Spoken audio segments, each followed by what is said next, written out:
السلام الله عليكم ورحمة الله تعالى وبركاته. نبض وضيال habeen wacan oo wanaagsan saacadu waa 9kii habeenimo waxaan ka soo salaamanaa magaalada Shagir iyo magaalada Addis Ababa dhexdooda hadaba waa halkii ka dhaxaysa labada magaalo ka dhaxaysa wadadan laamidaas weeyaan halkan qaybtu waa Shagir weeji soo aragtaanba dhinaca kalena waxa weeji Addis Ababa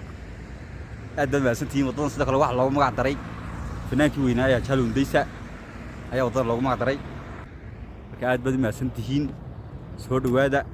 muuqaalka dug soo gaaro waa inaad meel fog gaarsiisaan aad bad ma santihiin